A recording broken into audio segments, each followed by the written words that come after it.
Clara Bennett's hands trembled as she turned the crystal door handle to Mr. Rollins' private study. The massive mansion felt eerily quiet this Tuesday evening, and she hadn't seen her employer since morning. She was only supposed to dust the bookshelves, but what she found inside made her blood run cold. Ethan Rollins, the billionaire CEO whose face graced magazine covers worldwide, lay slumped over his mahogany desk. Empty whiskey bottles lined the floor beside his chair like fallen soldiers. Scattered prescription pill bottles told a story that made Clara's heart race with terror. His breathing was shallow, his usually perfect dark hair disheveled, and his expensive white shirt wrinkled beyond recognition. "Mr. Rollins," Clara whispered, approaching slowly. No response. His laptop screen glowed with what looked like a goodbye letter half-typed on the screen.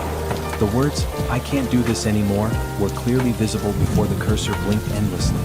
Clara had cleaned for wealthy families before, but nothing prepared her for this moment. This wasn't just about losing her job anymore. This was about saving a human life. She could call 911, but would they believe her story? A young black woman finding the city's most powerful white man in this condition would raise questions she wasn't prepared to answer. The scandal could destroy both of them.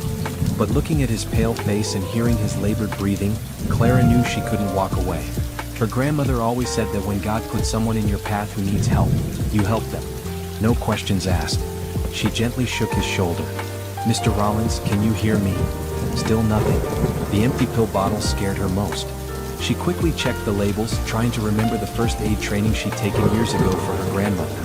Heart medication mixed with anxiety pills and alcohol, this combination could kill her. Clara's phone felt heavy in her pocket. One call could save his life, but it might also end the quiet stability she'd finally found working here. After years of struggling to pay for her grandmother's medical bills, jumping from job to job, this position had been her lifeline. The generous salary let her afford her grandmother's medications and keep their small apartment. But as she watched Ethan's chest rise and fall weekly, her decision crystallized. Some things mattered more than money or security. She pulled out her phone and dialed 911 with shaking fingers. 911, what's your emergency?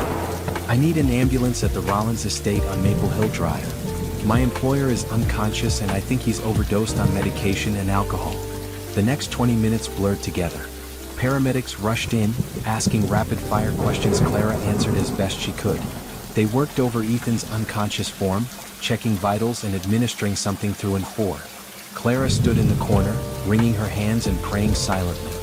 "He's stable," the lead paramedic finally announced. "You did the right thing calling when you did. Another hour and we might have had a very different outcome." As they prepared to transport Ethan to the hospital, his eyes fluttered open briefly. For just a moment, his confused gaze met Clara's worried face across the room. She saw something there, recognition maybe, or gratitude. Then his eyes closed again and they wheeled him away. Clara sank into the leather chair facing his desk, surrounded by the evidence of a man's darkest moment. The goodbye letter still glowed on his laptop screen. Empty bottles reflected the lamplight like broken dreams. This powerful man who seemed to have everything had been ready to give it all up. She thought about her own struggles, the nights she'd cried herself to sleep worrying about money, about her grandmother's health, about her future. But she'd never felt as hopeless as Ethan must have felt tonight. Money couldn't heal a broken heart, and success meant nothing when you were drowning in grief. Clara began quietly cleaning up the study, not because it was her job, but because she couldn't bear to leave the space looking like a crime scene. She disposed of the empty bottles, straightened papers, and saved the document on his laptop without reading more than she'd already seen. Whatever had driven him to this point tonight, he deserved privacy in his pain. As she worked, Clara wondered if she'd still have a job tomorrow. Rich people valued their privacy above everything else, and she just witnessed the most private moment of Ethan Rollins' life. He might fire her to protect his reputation. The thought terrified her, but she knew she'd made the right choice. Her grandmother always said that kindness was never wasted, even when it cost you something. Tonight, Clara hoped that was true. But how far would you go to save someone who could destroy your life with a single phone call? Would you risk everything for a stranger? Subscribe to find out what happens next, and let me know in the comments if you think Clara made the right choice. 3 weeks before that terrifying night, Clara Bennett had stood outside the Rollins estate gates, clutching a crumpled newspaper ad and fighting the urge to turn around. The massive iron gates and security cameras made her feel small and out of place. She'd answered dozens of job postings, but this was her first interview at a mansion that looked like something from a movie. Clara's morning had started at 4 a.m. with her usual routine. First, she checked on her grandmother, making sure Grandma Rose had taken her heart medication and blood pressure pills. Then she prepared breakfast and left detailed notes about lunch and dinner before catching 2 buses to reach this neighborhood where houses cost more than most people made in a lifetime. "You sure about this, baby girl?" Grandma Rose had asked as Clara straightened her one good interview dress. Rich folks can be funny about who they let in their houses. Clara had kissed her grandmother's cheek and promised to be careful. She needed this job desperately. Her current work schedule included cleaning office buildings at night, stocking shelves at a grocery store 3 mornings a week, and babysitting whenever she could find families who needed help. Even with all that work, she barely earned enough to cover Grandma Rose's medications and their rent. The security guard at the gate looked skeptical when Clara gave her name, but after checking his list, he directed her to the servants' entrance. Walking up the long driveway, Clara felt overwhelmed by the mansion's size. The main house was 3 stories of cream-colored stone with more windows than she could count quickly.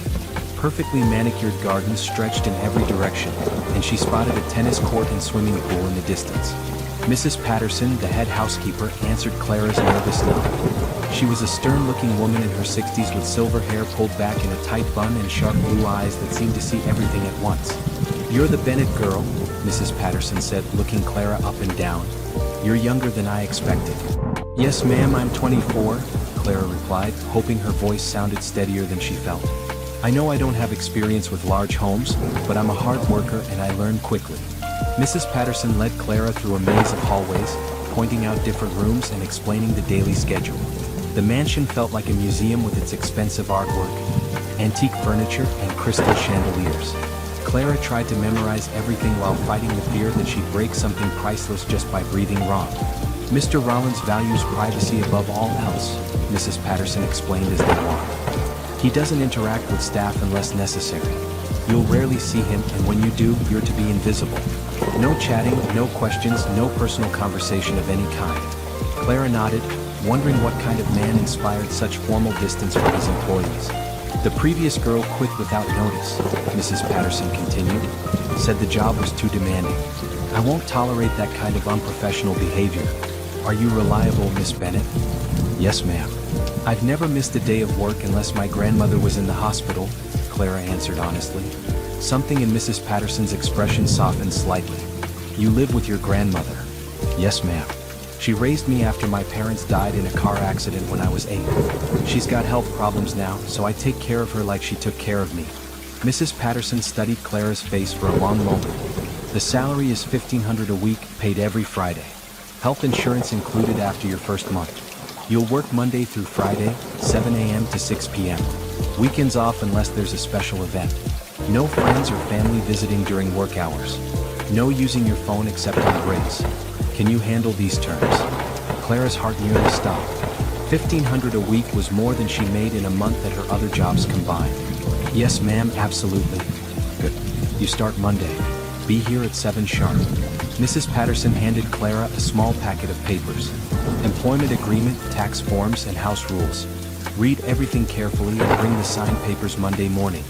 As Clara walked back to the bus stop, her hands shook with excitement and nervousness. This job could change everything for her and Grandma Rose. No more choosing between groceries and medications. No more working until exhaustion just to fall behind on bills. That weekend, Clara read the employment packet 3 times. The house rules were extensive and strict, but nothing seemed unreasonable. She'd work in different areas of the mansion each day, following a detailed cleaning schedule. Personal items in Mr. Rollins' private spaces were never to be touched or moved. All staff members were required to sign confidentiality agreements about anything they saw or heard in the house. "Why you think he needs so much privacy?" Grandma Rose asked as they sat in their tiny kitchen Sunday evening. "Maybe he's just a private person," Clara replied, though she'd wondered the same thing. "Rich people are probably used to everyone wanting something from them. Or maybe he's got secrets to hide," Grandma Rose said with the wisdom of someone who'd lived long enough to know that money didn't always equal happiness. Monday morning, Clara arrived 15 minutes early, wearing her most professional clothes and carrying her signed paperwork. Mrs. Patterson seemed pleased with her punctuality and led her to a supply closet stocked with expensive cleaning products and equipment. "Today you'll work in the East Wing guest rooms," Mrs. Patterson explained. "Mr. Rollins is traveling for business, so you won't need to worry about disturbing him. Take your time and do thorough work. I'll check your progress at lunch." Clara spent the morning learning the layout of the East Wing and marveling at the luxury of the guest bedrooms. Each room was larger than her and Grandma Rose's entire apartment, with marble bathrooms and walk-in closets bigger than most people's bedrooms. Everything was already clean, but Clara dusted, vacuumed, and polished until each surface gleamed. At lunch break, Mrs. Patterson inspected Clara's work with a critical eye. She ran her finger along baseboards, checked behind furniture, and examined every surface Clara had touched. "Acceptable work for your first day," Mrs. Patterson finally said. "You missed some dust behind the lamp on the nightstand in room 3, and the bathroom mirror needs another pass, but overall you show attention to detail." Clara felt proud and grateful. This job was her chance to build a better life for herself and her grandmother. She was determined to excel no matter how demanding the work became. That afternoon, as Clara cleaned the mansion's main staircase, she heard voices from Mr. Rollins' study. He must have returned from his business trip early. She worked quietly, trying to be invisible as Mrs. Patterson had instructed, but she couldn't help noticing how tired and sad his voice sounded as he spoke on the phone. Over the following weeks, Clara settled into the rhythm of working at the mansion. She learned to navigate the complicated cleaning schedule, mastered the proper care of expensive furnishings, and earned Mrs. Patterson's grudging approval. Most importantly, she could finally afford her grandmother's medications without sacrificing other necessities. But as Clara worked through different areas of the massive house, she began to notice things about her mysterious employer. The mansion felt like a beautiful museum where no one actually lived. Most rooms appeared unused, meals were often left untouched, and she frequently heard Ethan talking on the phone in his study late into the night. Clara began to understand that Ethan Rollins, despite his wealth and success, was one of the loneliest people she'd ever encountered. Money had bought him everything except happiness. Ethan Rollins sat in his study at 2 a.m., staring at a framed photograph that never left his desk. In the picture, his wife Rebecca smiled brightly while holding their 4-year-old daughter Sophie in a park somewhere. Both had the same golden hair and green eyes, both looked at the camera with joy and love. Both were gone forever, and it was all his fault. 3 years had passed since the accident, but Ethan remembered every detail of that December evening. He'd been working late again, preparing for a crucial board meeting the next morning. Rebecca had called around 8, asking if he could come home for Sophie's bedtime story. "I'll be home soon," he promised, but soon turned into 2 more hours of reviewing contracts and making phone calls. By the time he finally left the office, Rebecca had texted that Sophie was already asleep and they'd wait for him to have dinner together. They never made it home. A drunk driver ran a red light at the intersection 6 blocks from their house. Rebecca's car took the full impact on the passenger side where Sophie sat in her car seat. The police said they died instantly, that they didn't suffer. Ethan supposed that was meant to comfort him, but it only made him feel worse. They died waiting for him to come home. The months after the funeral passed in a blur of legal proceedings, insurance claims, and well-meaning friends who didn't know what to say. Ethan threw himself into work, expanding his company and taking on new projects that required 18-hour days. Success became his drug, achievements his way of avoiding the pain that waited whenever he stopped moving. But success felt hollow when you had no one to share it with. Every milestone, every victory, every magazine cover, featuring his face, felt meaningless without Rebecca's proud smile or Sophie's excited hugs. He built an empire that felt like a monument to his failure as a husband and father. The mansion had been Rebecca's dream home. She'd spent months working with architects and designers, planning every detail of the place where they'd raise their children and grow old together. After her death, Ethan couldn't bear to change anything. Sophie's bedroom remained exactly as she'd left it, her toys arranged on shelves, her favorite stuffed animals waiting on the bed for a little girl who would never come home. Most nights, Ethan avoided sleep because dreams brought Rebecca and Sophie back to him, only to tear them away again when he woke up. He'd taken to working from his study until he collapsed from exhaustion, surrounded by contracts and financial reports that distracted him from the crushing weight of grief. His friends and business associates had tried to help in those early months. They'd invited him to dinners, introduced him to single women, suggested therapy or grief counseling. But how could he explain that he didn't want to heal? The pain was all he had left of his family. Moving on felt like abandoning them a second time. Dr. Harrison, his physician, had prescribed medication for the anxiety attacks that started 6 months after the accident. The pills helped him function during board meetings and business presentations, but they also made everything feel distant and foggy. Some days he doubled the dose just to make it through. Other days he mixed them with alcohol to quiet the voices in his head that reminded him he should have been in that car too. Mrs. Patterson ran his household with military precision, maintaining the illusion that everything was normal. She'd worked for his family since before he married Rebecca, and she understood his need for privacy and routine. The housekeeping staff changed regularly because few people could handle the oppressive atmosphere of grief that filled every room. Ethan barely noticed the staff members who cleaned and maintained his home. They were invisible to him, just part of the machinery that kept his life functioning while he focused on work and avoided thinking about anything else. He paid generous salaries and provided excellent benefits, but he didn't engage with them personally. Personal connections were too dangerous, too painful to risk. But lately, he'd become aware of a new presence in the house. The young woman Mrs. Patterson had hired a few weeks ago moved through the mansion differently than the others. Where previous staff members had treated the house like a museum, this one seemed to understand that it was supposed to be a home. Small things had changed since her arrival. Fresh flowers appeared in vases that had stood empty for years. Windows were open to let in fresh air instead of keeping rooms sealed like tombs. The subtle scent of lemon polish replaced the sterile smell of disinfectant that had permeated the house. Ethan found himself listening for her footsteps in the hallway outside his study. She moved quietly, respectfully, but there was something warm about her presence that he hadn't felt in his home for years. Sometimes he heard her humming softly as she worked, old songs that reminded him of happiness he'd forgotten existed. Tonight, as he sat staring at Rebecca and Sophie's photograph, Ethan wondered what this new housekeeper thought about when she cleaned rooms that obviously weren't being lived in. Did she wonder why he kept the little girl's bedroom perfectly preserved? Did she notice that he worked 18-hour days to avoid sleeping in the master bedroom he'd shared with his wife? The medication bottles lined up on his desk reflected the lamplight like tiny sentinels. Dr. Harrison had increased his prescriptions again last month, adding new pills to help with the insomnia and depression.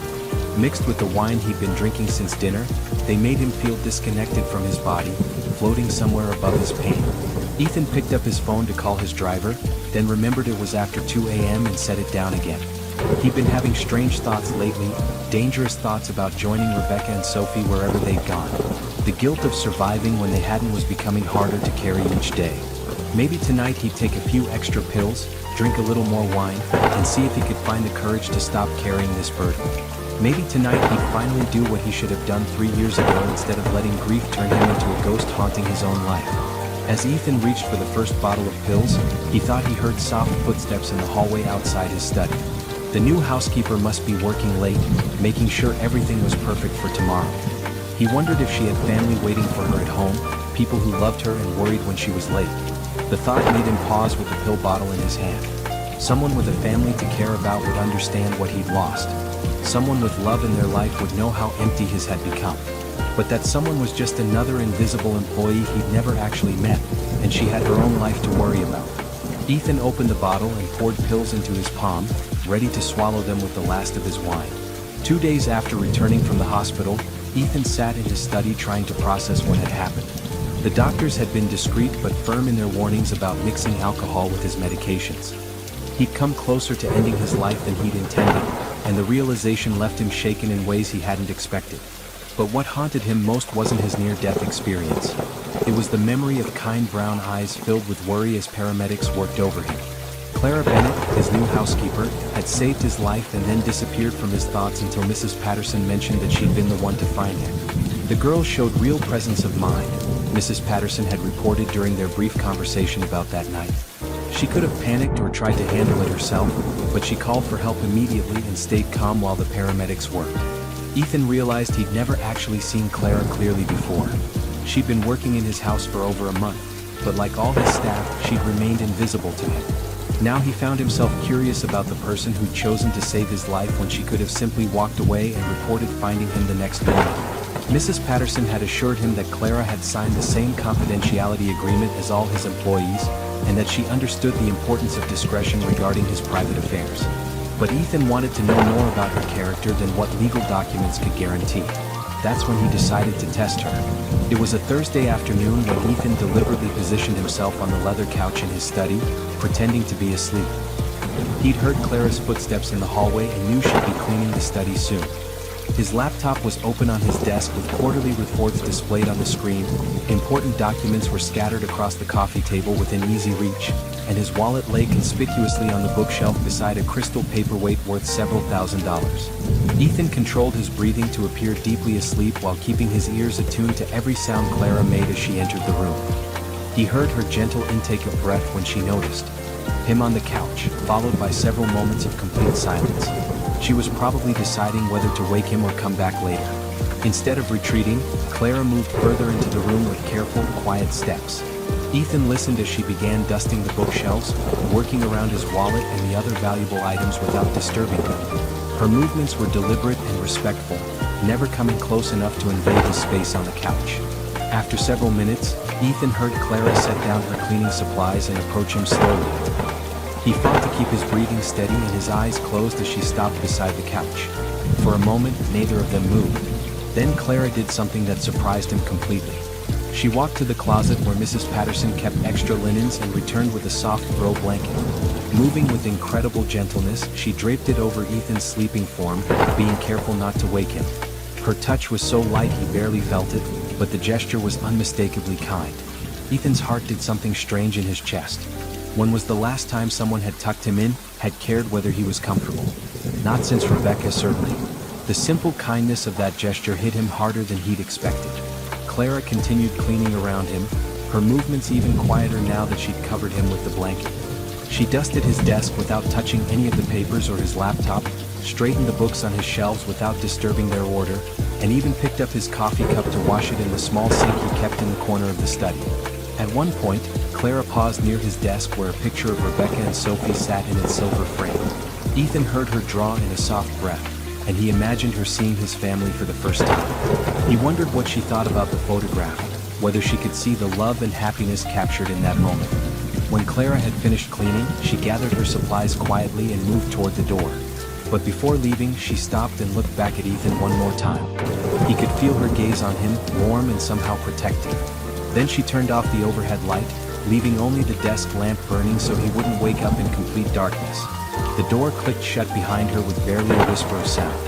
Ethan lay still for several minutes after Clara left, processing what had just happened. She'd had access to his private study, his personal belongings, confidential business documents, and expensive items that could easily fit in a pocket. She could have taken photos of sensitive information with her phone, could have stolen small valuables, could have invaded his privacy in countless ways. Instead, she treated him with the kind of gentle care usually reserved for family members. She'd protected his rest, respected his belongings, and shown concern for his comfort without expecting anything in return. When Ethan finally sat up and folded the blanket Clara had covered him with, he noticed something else. The study smelled different than usual. Instead of the stale air and lingering scent of alcohol that typically filled the room, there was a fresh, clean fragrance. Clara had opened the windows to let in fresh air and had placed a small vase of flowers from the garden on the table beside his couch. The flowers were simple daisies, nothing expensive or elaborate, but they brought life and color into a room that had felt like a tomb for 3 years.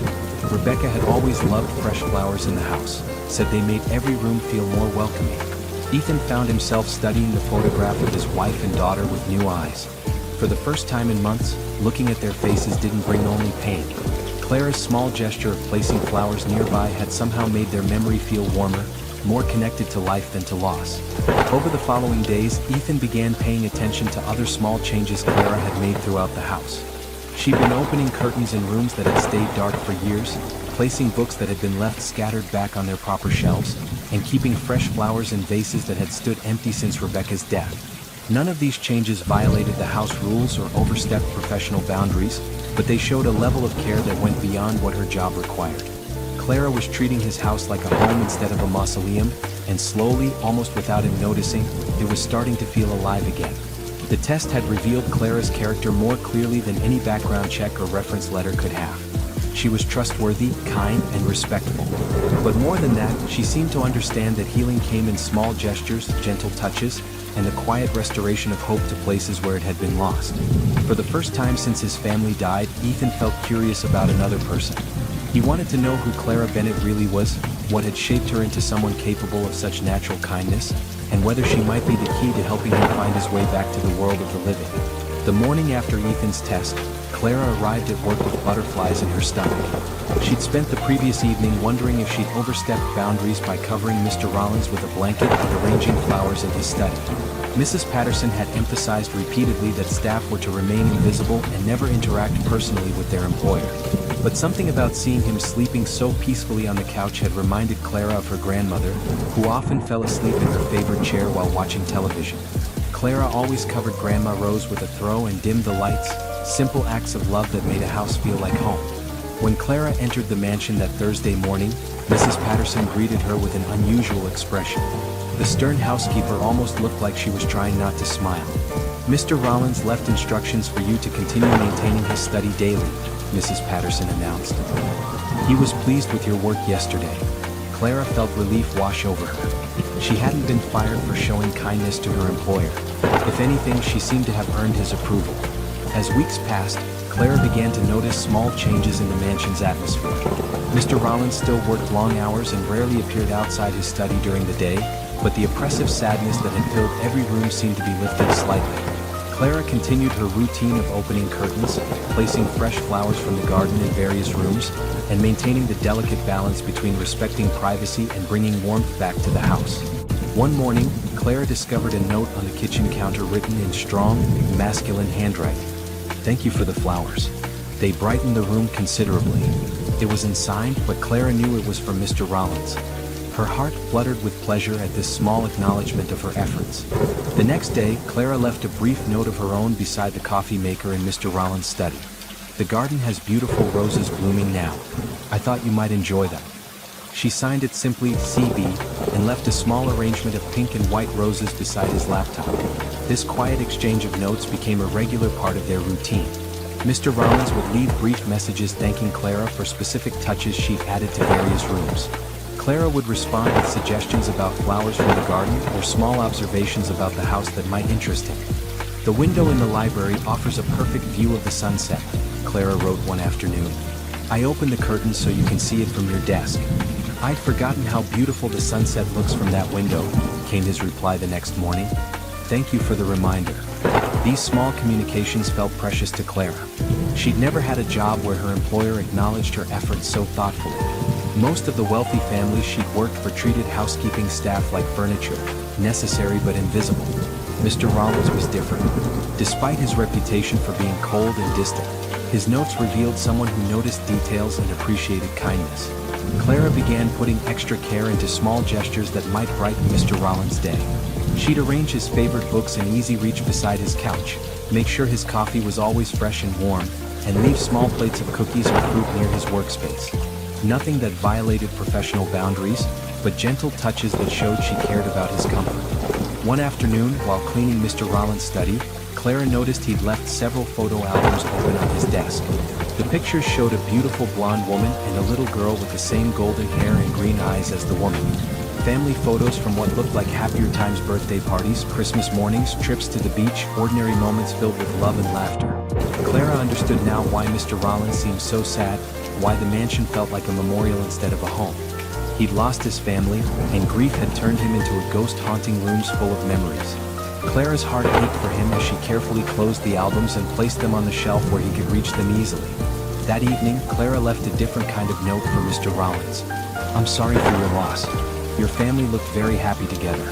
Love like that never really goes away, it just finds new ways to live in our hearts." The next morning, there was no note waiting for Clara. She worried that she'd gone too far, that acknowledging his personal pain had crossed a line. But when she entered his study to clean, she found the photo albums arranged openly on his desk again, and a single white rose from the garden placed beside them. Clara took this as a sign that her words had offered comfort rather than causing offense. She continued her quiet ministrations around the house, but now she understood that she was helping someone heal from a loss so profound it had nearly destroyed him. As autumn arrived, Clara began leaving small seasonal touches throughout the mansion. She arranged colorful leaves in vases, placed pumpkins from the garden by doorways, and lit the fireplace in the main sitting room on chilly evenings. The house started to feel welcoming again, as if it was remembering how to be a home instead of a monument to grief.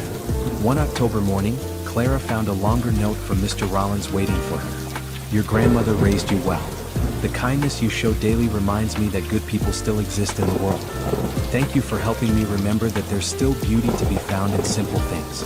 Clara carried that note in her pocket for the rest of the week, reading it whenever she needed encouragement. Knowing that her small acts of kindness were helping someone heal gave her work deeper meaning than just earning a paycheck. She began to realize that she was falling for her mysterious employer, not because of his wealth or status, but because of the gentle soul she glimpsed through their written exchanges. His notes revealed someone who noticed everything, appreciated simple gestures, and was slowly learning to see hope again after tremendous loss. But Clara also knew that a relationship between them was impossible. She was staff, he was her employer, and the gulf between their social positions was too wide to bridge. She would continue caring for him quietly, offering kindness without expecting anything in return, grateful for the chance to help someone find their way back to life. What Clara didn't know was that Ethan had begun looking forward to her presence in the house more than anything else in his carefully structured days. Her notes had become the bright spot in otherwise dark hours, and her gentle touches throughout the mansion were slowly teaching him that healing was possible without forgetting the love he'd lost. By November, the silent communication between Clara and Ethan had evolved into something neither of them had expected. What started as polite notes about flowers and household matters had grown into deeper exchanges about life, loss, and hope. Ethan found himself eagerly anticipating Clara's responses to his messages, and Clara discovered that her employer was far more thoughtful and caring than his public reputation suggested. One morning, Ethan left a note that was longer than usual. "I've been wondering about your story, Clara Bennett. Your grandmother raised you after your parents died, you mentioned once. How did you become someone who sees beauty in everything despite experiencing loss so young?" Clara read the note 3 times before responding. For the first time, Mr. Rollins had used her name and asked personal questions about her life. She spent her lunch break crafting a careful reply. "Grandma Rose always said that pain either makes you bitter or makes you kind. She chose kindness every day, even when life was hard. She taught me that taking care of others is how we heal ourselves. Maybe that's why I like bringing life back to sad places." Ethan's response came the next day. "Your grandmother sounds like a wise woman. I'd forgotten that kindness could be a choice rather than a weakness. Thank you for choosing it every day, especially for someone who forgot how to choose it for himself." As their written conversations deepened, Clara began to share more about her life outside the mansion.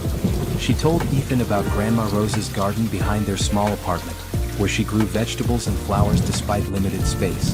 She described the neighborhood where they lived, full of working families who looked out for each other through difficult times. Ethan, in turn, began opening up about his life before the accident. He wrote about Rebecca's love for decorating their home, Sophie's fascination with butterflies, and family traditions they'd shared during holidays. For the first time in 3 years, he was able to remember his wife and daughter with joy instead of only pain. "Rebecca would have loved what you've done with the house," Ethan wrote one afternoon. "She always said a home should feel alive, full of flowers and light and laughter. You've brought that feeling back to rooms that had forgotten how to welcome people." Clara treasured that note above all the others. Knowing that she was honoring the memory of Mr. Rollins' wife while helping him heal felt like the most meaningful work she'd ever done. One December morning, Clara arrived at work to find Mrs. Patterson waiting with an unusual request. "Mr. Rollins would like to speak with you in his study before you begin your regular duties," the housekeeper announced. Clara noticed that Mrs. Patterson's stern expression had softened considerably since Clara started working at the mansion. Clara's heart raced as she knocked on the study door. After months of communicating only through notes, she was finally going to have a real conversation with her employer. "Come in," came a deep voice from inside. Clara entered to find Ethan Rollins standing beside the window, looking out at the garden. He was taller than she'd expected, with dark hair touched by silver at the temples and kind eyes that seemed older than his 45 years. When he turned to greet her, Clara saw that he was handsome but worn down by grief, like a photograph that had faded but still showed the beauty of the original image. "Miss Bennett," Ethan said, his voice gentle but formal. "Please sit down." Clara perched nervously on the edge of the chair facing his desk, unsure what to expect from this meeting. "I wanted to thank you personally for everything you've done," Ethan continued. "Not just the excellent housekeeping, but the way you brought warmth back to this house. And for saving my life that night in October." Clara felt her cheeks warm with embarrassment. "I just did what anyone would do, Mr. Rollins."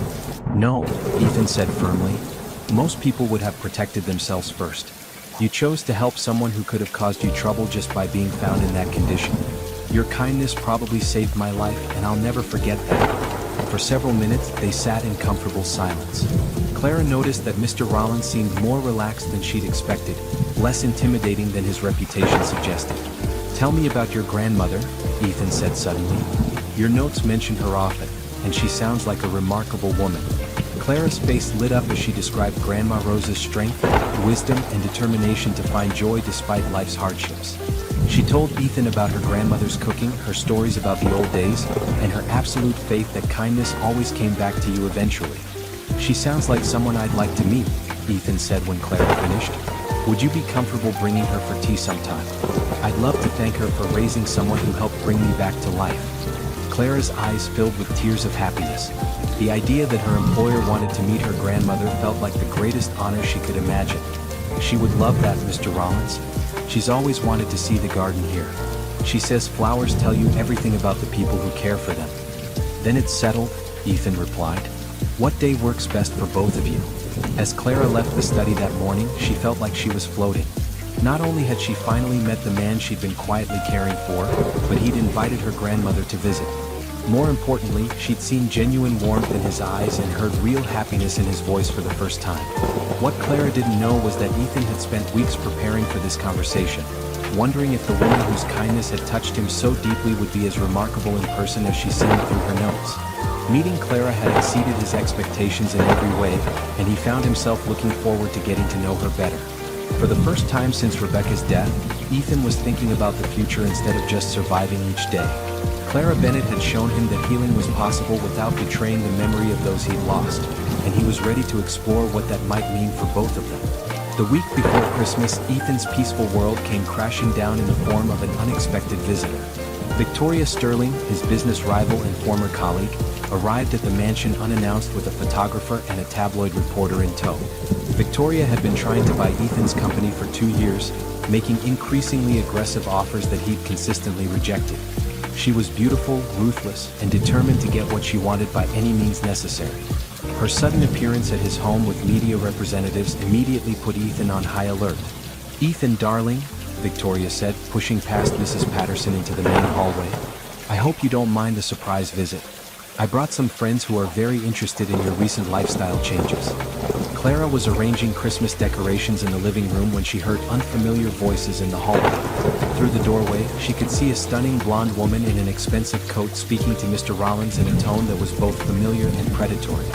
"I'm not sure what you're referring to, Victoria," Ethan replied coolly, "and I don't appreciate uninvited guests in my home." "Oh, come now," Victoria laughed. "Surely you're not going to deny your touching romance with the help. My sources tell me you've been getting quite cozy with your little housekeeper." Clara's blood ran cold. Someone had been watching the house, documenting her interactions with Mr. Rollins, and twisting their innocent exchanges into something scandalous. "I don't know what game you're playing," Ethan said, his voice dangerous now, "but you need to leave immediately." "Not until we get our story," the reporter interjected, pulling out a recording device. "Mr. Rollins, can you comment on your relationship with Clara Bennett, the domestic worker who's been living in your mansion for the past several months?" "She doesn't live here," Ethan corrected sharply. "Miss Bennett is a valued employee who works normal business hours like any professional. But sources close to the situation suggest your relationship has become quite intimate," Victoria added with a cruel smile. "Late-night visits to your study, personal gifts exchanged, long private conversations. Sounds like more than just employer and employee to me." Clara realized with horror that Victoria must have someone inside the house reporting on her daily activities. Every kind gesture, every note, every moment of connection between her and Mr. Rollins had been twisted into evidence of something inappropriate. The photographer began snapping pictures of the decorated living room, focusing on the fresh flowers and personal touches Clara had added throughout the house. Each photo would be used to support the narrative that she'd been living there as more than just staff. "Mr. Rollins has been lonely since his family's tragic death," the reporter said, speaking into his recorder. "Sources indicate he's become emotionally dependent on a much younger domestic worker from a vastly different social background. Questions arise about her motivations and whether she's taking advantage of a grieving widower's vulnerability." Clara couldn't listen to any more. She slipped out the back door into the garden, her heart pounding with panic and shame. In minutes, these people would destroy everything good that had grown between her and Mr. Rollins. They'd paint her as a gold digger and him as a fool, turning their quiet friendship into a public scandal. Inside, Ethan was fighting to control his rage. "You have 30 seconds to get out of my house before I call security and have you arrested for trespassing." Temper, Victoria taunted. "We're just trying to understand how a billionaire CEO ends up involved with someone so far beneath his social station. Surely his late wife's memory deserves better than this embarrassing situation." The mention of Rebecca hit Ethan like a physical blow. Victoria had crossed a line that could never be uncrossed. "Get out," he said quietly, his voice deadly calm. "Get out now, and if I see one word of this fabricated story in print, I'll sue you and your publication into bankruptcy." "You can't sue the truth, Ethan," Victoria replied as she headed toward the door. "And the truth is that you've compromised yourself with the help of your board of directors will be very interested to hear about this lapse in judgment." After the unwelcome visitors left, Ethan found Clara in the garden, sitting on a stone bench with tears streaming down her face. She looked small and vulnerable in the winter afternoon light, nothing like the predatory opportunist Victoria had painted her to be. "Clara," Ethan said gently, sitting beside her on the bench. "I'm so sorry you had to hear that." "She's going to ruin everything," Clara whispered. "My reputation, your reputation, this job that means everything to me and my grandmother. She's going to make people think I'm some kind of criminal who took advantage of your grief." "No one who knows either of us would believe that," Ethan replied firmly. "You've never asked me for anything except the chance to do honest work. Your character speaks for itself." "But people don't know me," Clara said, wiping her eyes. "They'll see a young black woman working for a wealthy white man, and they'll assume the worst. They'll think I seduced you for your money or that you're having some kind of breakdown that made you vulnerable to manipulation." Ethan realized that Clara was right about how the situation would be perceived by the public. The racial and class differences between them would be used to support Victoria's narrative, no matter how false it was. "What do you want to do?" Ethan asked quietly. "I should quit," Clara said, though the words seemed to tear at her heart. "If I'm not working here anymore, there's no story for them to tell. Your reputation won't be damaged, and maybe they'll leave us both alone." "I don't want you to quit," Ethan said. "Clara, you've become more important to me than I know how to express. Losing you would be like losing light and hope all over again." Clara's heart soared and broke at the same time. Hearing Mr. Rollins say that she mattered to him was everything she dreamed of, but it was also confirmation that Victoria was right about their relationship being more than professional. "If I stay, they'll keep watching us," Clara said. "Every smile, every conversation, every kind gesture will be twisted into evidence that we're having an inappropriate relationship. Is that what you want?" Ethan was quiet for a long time, considering the impossible situation Victoria had created. He cared about Clara more than he'd cared about anyone since Rebecca's death, but he also knew that protecting her might require letting her go. "Let me think about this," he finally said. "Don't make any decisions yet. There might be another way to handle this situation." That night, Ethan made phone calls to his lawyers, his security team, and his public relations firm. If Victoria wanted a war, he was prepared to give her one. But he was also preparing for the possibility that protecting Clara might require sacrificing his own happiness once again. 2 weeks later, just as Ethan thought the Victoria Sterling situation had been contained by his legal team, disaster struck from an unexpected direction. Clara arrived at work on a Monday morning to find police cars in the driveway and Mrs. Patterson in tears in the kitchen. "What's happening?" Clara asked, her heart immediately racing with worry. "Someone broke into the house last night," Mrs. Patterson explained shakily. "They got into Mr. Rollins' study and the master bedroom. Several valuable items are missing, including some of Mrs. Rollins' jewelry that Mr. Rollins kept in his bedroom safe." Clara felt sick to her stomach. A burglary at the mansion would bring more unwanted attention and stress to Mr. Rollins when he was finally starting to heal from his grief. Detective Martinez, the lead investigator, was a serious woman in her 40s who'd been questioning the staff about their movements over the weekend. When it was Clara's turn to be interviewed, she answered every question honestly and completely. "You have access to all areas of the house," Detective Martinez noted, consulting her notes, "including Mr. Rollins' private bedroom and study." "Yes, I clean those rooms daily," Clara confirmed, "but I never touch his personal belongings or the safe. Mrs. Patterson gave me very clear instructions about that from my first day." "When was the last time you saw the missing jewelry?" Clara thought carefully. "I saw the jewelry box on his dresser Friday morning when I was dusting, but I never opened it or touched it. I wouldn't do that." The detective made more notes and dismissed Clara to continue her questioning of other staff members. Clara went about her work with a heavy heart, knowing that the break-in would cause Mr. Rollins even more pain. Rebecca's jewelry had been among the few personal items he'd kept close to him, and losing those precious mementos would feel like losing his wife all over again. That afternoon, everything changed. Detective Martinez returned with a search warrant and additional officers. They focused their attention on the staff quarters and began searching everyone's personal belongings. When they reached Clara's locker in the staff area, her world collapsed. Inside, wrapped in a cleaning cloth, was an ornate diamond necklace that Clara had never seen before. "Miss Bennett," Detective Martinez said grimly, "you're under arrest for burglary and theft." Clara stared at the necklace in shock, unable to process what was happening. "I've never seen that before in my life. I don't know how it got in my locker." "You have the right to remain silent," the detective continued, beginning the arrest process while Clara's mind reeled with confusion and terror. Mrs. Patterson watched in disbelief as Clara was handcuffed and led away. "There's been a mistake," she called after the officers. "Clara would never steal anything. She's the most honest person I've ever employed." But the evidence was damning. The necklace had been found in Clara's personal locker, wrapped in one of the cleaning cloths she used daily. Security cameras showed that no other staff members had accessed that area over the weekend. Ethan was in a board meeting downtown when he received a call about Clara's arrest. He immediately left the meeting and drove to the police station, his mind refusing to accept what he'd been told. "I want to see Clara Bennett," he told the desk sergeant. "She's being processed for burglary charges, sir. No visitors until after arraignment." "Then I want to speak with Detective Martinez immediately." When the detective arrived, Ethan wasted no time. "Clara Bennett did not steal my wife's jewelry. Someone planted that necklace in her locker." "Mr. Rollins, I understand this is difficult," Detective Martinez replied patiently, "but the evidence is clear. The necklace was found in Miss Bennett's exclusive possession, wrapped in materials she had daily access to. Clara has been in my house for months. She's had access to valuable items every single day. If she was a thief, why would she wait until now to steal something? And why would she hide it in the most obvious place possible? People make mistakes when they're nervous," the detective suggested. "Maybe she panicked after taking it and didn't think through the hiding place." Ethan felt frustrated and helpless. He knew Clara was innocent, but he couldn't prove it. Someone had set her up deliberately, and he had a strong suspicion about who that someone might be. At the arraignment the next day, Clara appeared in court wearing an orange jumpsuit, looking smaller and more frightened than Ethan had ever seen her. She'd spent the night in jail, unable to afford bail on her housekeeper's salary.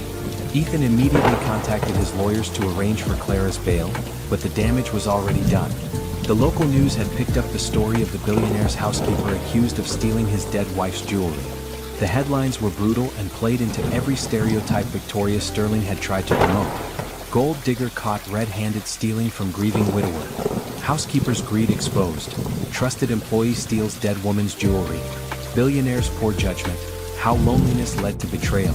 Clara's photograph appeared alongside the headlines, painting her as a criminal who'd taken advantage of her employer's vulnerability. The racial undertones in the coverage were unmistakable, with several outlets emphasizing the class and racial differences between Clara and Ethan. When Clara was released on bail, she went straight to the mansion to resign. She found Ethan waiting for her in his study, looking as devastated as she felt. "Clara will fight this," he said immediately. "My lawyers are already investigating how that necklace ended up in your locker." "It doesn't matter," Clara replied, her voice hollow with despair. "Even if they prove I'm innocent, my reputation is destroyed. No one will ever trust me to work in their home again. And your reputation is damaged too because you trusted me." "I don't care about my reputation," Ethan said fiercely. "And anyone who believes you're capable of theft doesn't know you at all." Clara pulled her resignation letter from her purse and placed it on Ethan's desk. "I'm sorry, Mr. Rollins. Being near me will only cause you more trouble. I need to go home to my grandmother and try to figure out how to rebuild my life." "Clara, please don't do this," Ethan pleaded. "You're giving up, and that's not the strong woman I've come to know." "I'm not giving up," Clara said quietly. "I'm protecting you, the same way you'd protect me if you could." With that, Clara walked out of the mansion for what she believed would be the last time. She left behind the job that had meant everything to her, the man she'd fallen in love with, and any hope for the future she'd begun to imagine. Ethan stood alone in his study, holding Clara's resignation letter and feeling more helpless than he had since the night Rebecca and Sophie died. Once again, he'd lost someone who mattered to him, and once again, he'd been powerless to prevent it. But this time he wasn't going to accept loss without a fight. 3 weeks after Clara's arrest, Ethan had barely slept or eaten. He'd hired the best private investigators in the city, reviewed security footage frame by frame, and pressured police to examine every angle of the case. But the evidence against Clara remained circumstantial yet damning, and she refused to see him or accept his help with legal fees. Ethan was sitting in his study at midnight, reviewing detective reports for the 100th time, when his security chief called with breakthrough news. "Mr. Rollins, we found something. One of my guys was reviewing footage from the traffic cameras on the street outside your property. A car was parked across from your gate for several hours Sunday night, and we got a clear shot of the license plate." "Whose car?" "It's registered to Victoria Sterling." Ethan's blood turned to ice. Victoria had been at his house the night of the burglary, close enough to observe the property and potentially enter the grounds without being detected by his main security cameras. "There's more," the security chief continued. "We pulled her financial records. She made a large cash payment to someone named Derek Torres 2 days before the break-in. Torres has a record for burglary and works as a handyman for several wealthy families in the area." "Get me everything you can on Torres," Ethan ordered. "And I want Victoria's phone records, her credit card statements, and every piece of evidence that connects her to this setup." By morning, Ethan had enough evidence to request a meeting with Detective Martinez. Victoria's financial trail showed payments to Torres that coincided perfectly with the timeline of the burglary. Security footage from nearby businesses confirmed that Victoria's car had been in the neighborhood at the time of the break-in. Most damning of all, Torres had a key to the mansion's service entrance, a key that had been reported missing from Mrs. Patterson's office 2 months earlier during a routine maintenance visit to the house. "This is circumstantial," Detective Martinez admitted after reviewing Ethan's evidence. "But it's enough to bring Victoria Sterling in for questioning." Victoria was arrested at her office that afternoon, surrounded by reporters who'd been alerted by an anonymous tip. Her carefully composed facade cracked when confronted with the evidence against her, and within hours she was offering to make a deal in exchange for a reduced sentence. The truth that emerged was even more calculated than Ethan had imagined.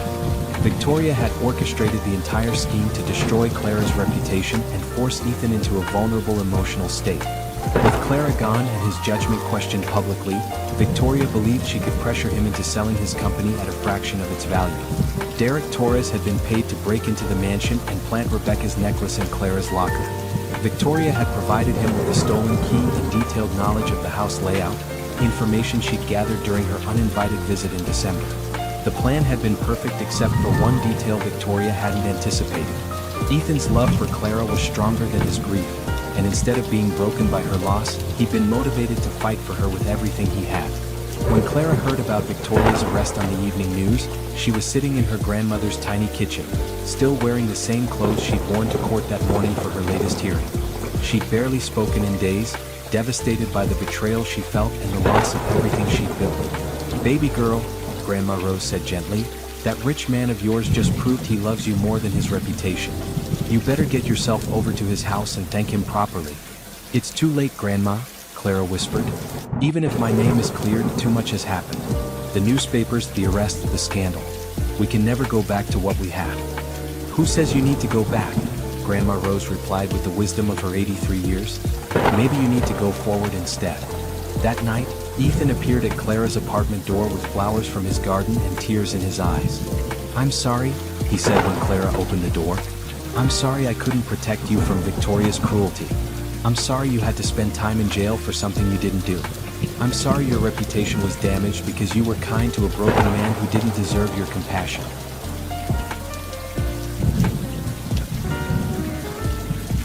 Clara stared at him, hardly able to believe he was standing in her hallway. "But I'm not sorry I fell in love with you," Ethan continued. "And I'm not sorry that you saved my life in every way a person can be saved. If you'll let me, I want to spend the rest of my life making sure you never doubt how precious you are." Clara burst into tears and fell into Ethan's arms, feeling like she was coming home after being lost in the wilderness. They held each other in her tiny apartment while Grandma Rose smiled from her chair and the evening news played Victoria Sterling's perp walk in the background. "I love you too," Clara whispered against Ethan's chest. "I've loved you since the first note we left thanking me for flowers. I just never thought someone like you could love someone like me." "Someone like you," Ethan repeated, pulling back to look at her face. You mean someone brave, kind, honest, and strong enough to save a stranger's life without expecting anything in return. Clara, you're exactly the kind of person I want to love for the rest of my life. Over the following weeks, Victoria Sterling's confession made front-page news and completely exonerated Clara. The same media outlets that had portrayed her as a gold digger now told the story of her innocence and Victoria's elaborate scheme. Public opinion shifted dramatically in Clara's favor, with many people expressing admiration for her grace under pressure and Ethan's loyalty in fighting for her. But more importantly than public vindication, Clara and Ethan were finally free to explore their relationship without hiding or shame. They spent long evenings walking in his garden, sharing meals with Grandma Rose, and talking about the future they wanted to build together. Ethan had found his way back to life through Clara's love, and Clara had discovered that true love could bridge any gap between different worlds. Together, they were stronger than the forces that had tried to tear them apart. 6 months after Victoria Sterling's arrest, Ethan stood in Grandma Rose's tiny garden behind her apartment building, holding a ring box and rehearsing words he'd practiced 100 times. Clara was inside helping her grandmother prepare Sunday dinner, unaware that her entire life was about to change. The garden was Clara's masterpiece, a testament to her ability to create beauty in small spaces. Despite the limited area, she'd managed to grow roses, daisies, tomatoes, and herbs that filled the air with fragrance and life. Ethan had spent many Sunday afternoons here over the past months, learning about Clara's childhood while helping tend the plants she loved. "You ready for this, son?" Grandma Rose asked, appearing at his elbow with the stealth of someone who'd been sneaking up on nervous young men for 8 decades. "I think so," Ethan replied, though his hands were shaking slightly. "What if she says no?" Grandma Rose laughed, a sound like wind chimes in the evening breeze. "That girl's been in love with you since she covered you with that blanket months ago. She's just been waiting for you to catch up." "I hope you're right." "I'm always right about love," Grandma Rose declared. "Now go get my granddaughter before she burns the cornbread fretting about what's taking us so long out here." Ethan found Clara in the kitchen, wearing one of her grandmother's aprons and humming while she stirred gravy on the ancient stove. She looked beautiful and completely at home in the tiny space, her hair pulled back and flour dusting her cheek from the biscuits she'd been making. "Clara," Ethan said softly. She turned with a smile that made his heart skip beats. "Perfect timing. Dinner's almost ready. Did you and Grandma Rose solve all the world's problems in the garden?" "Not all of them," Ethan replied, stepping closer. "But we talked about one particular problem that's been on my mind lately." Clara tilted her head curiously. "What kind of problem?" Instead of answering, Ethan took Clara's flour-dusted hands in his and looked into her eyes. "Clara Bennett, 6 months ago you saved my life. Not just that night when you called the ambulance, but every day since when you've shown me that healing is possible and love can bloom again even in the darkest places." Clara's eyes widened as she began to understand what was happening. "You've taught me that home isn't a building, it's the person who makes you want to be better than you ever thought possible. You've shown me that Rebecca and Sophie's memory isn't diminished by new love, but honored by it." Ethan dropped to one knee in the tiny kitchen while Grandma Rose watched from the doorway with tears in her eyes. "Clara, will you marry me? Will you let me love you for the rest of our lives? Will you help me turn that big empty mansion into a real home filled with laughter and flowers and Sunday dinners with your grandmother?" Clara was crying too hard to speak for a moment. When she finally found her voice, she said the only word that mattered. "Yes." The ring was perfect. A simple solitaire diamond surrounded by smaller stones that caught the afternoon light streaming through the kitchen window. As Ethan slipped it onto Clara's finger, she realized that all the pain and struggle of the past year had led to this moment, this promise, this love that felt too good to be real. "I love you," Clara whispered, pulling Ethan to his feet so she could kiss him properly. "I love you too," he replied against her lips. "More than I ever thought possible." From the doorway, Grandma Rose cleared her throat loudly. "Y'all can kiss later. Right now we got dinner getting cold and an engagement to celebrate properly." They were married 3 months later in a ceremony that perfectly reflected both of their worlds. The wedding took place in the mansion's garden, which Clara had transformed into a wonderland of flowers and light. Grandma Rose served as Clara's matron of honor, while Mrs. Patterson, who'd become like a second mother to Clara, managed every detail with military precision. The guest list was small and intimate, including only the people who mattered most to both Clara and Ethan. There were no society photographers or newspaper reporters, just family and friends celebrating love that had survived scandal, separation, and the interference of those who tried to destroy it. Clara wore her mother's wedding dress, altered to fit perfectly by a seamstress Grandma Rose had found in their old neighborhood. Ethan wore a simple black suit with a boutonniere made from roses Clara had grown herself. When they exchanged vows under an arch of white flowers, there wasn't a dry eye in the garden. "Clara," Ethan said, his voice strong and clear as he looked into her eyes, "you brought me back to life when I'd given up hope. You showed me that love doesn't have limits or boundaries, that kindness is the most powerful force in the world. I promise to love you, protect you, and cherish you for all the days of my life." "Ethan," Clara replied, her voice soft but steady, "you taught me that dreams can come true when you least expect them, that love is worth fighting for no matter what obstacles stand in your way. I promise to be your partner, your best friend, and your home for as long as we both shall live." When the minister pronounced them husband and wife, the garden erupted in applause and cheers. As they kissed for the first time as a married couple, Clara felt like her heart might burst with happiness. The reception was held on the mansion's terrace, with dinner prepared by the same caterer who'd handled Rebecca's memorial service years earlier. But where that event had been somber and heartbreaking, this celebration was full of joy and hope for the future. Grandma Rose gave a toast that had everyone laughing and crying at the same time. "I knew from the first day Clara came home talking about her mysterious boss that something special was happening. Love always finds a way, even when it has to sneak around locked hearts and stubborn people who think they don't deserve happiness." Mrs. Patterson surprised everyone by admitting she'd been rooting for Clara and Ethan's relationship from the beginning. "I've worked in this house for 15 years, and I've never seen it as alive as it's been since Clara arrived. She didn't just clean rooms, she healed a broken home." As the evening wound down and guests began to leave, Clara and Ethan found themselves alone in the garden where they shared so many quiet moments over the past year. The fairy lights Clara had strung through the trees cast everything in a warm, magical glow. "No regrets?" Ethan asked, pulling his new wife close. "None," Clara replied without hesitation. "This feels like exactly where I'm supposed to be." "Good," Ethan said, "because I have plans for us. Big plans that involve Sunday dinners with your grandmother, flowers in every room, and maybe some little feet running through these gardens someday." Clara's heart fluttered with excitement at the thought of children growing up in this beautiful space, loved and cherished the way she and Ethan would love and cherish each other. "I can't wait," she whispered, standing on her toes to kiss her husband under the stars. As they stood together in the garden that had witnessed their love story unfold, Clara thought about all the small moments that had led to this perfect ending. A blanket tucked around a sleeping man, notes left beside coffee cups, flowers arranged with care, and kindness chosen every day despite pain and loss. Love had found them both when they needed it most, proving that sometimes the most beautiful stories begin with the simplest acts of compassion. Clara Bennett Rollins was finally home, and she knew that whatever challenges the future might bring, she and Ethan would face them together, surrounded by love, hope, and the knowledge that kindness always wins in the end. Don't you wish all love stories ended this beautifully? Subscribe for more heartwarming tales that prove love conquers all. And tell me in the comments which moment from Clara and Ethan's journey touched your heart the most.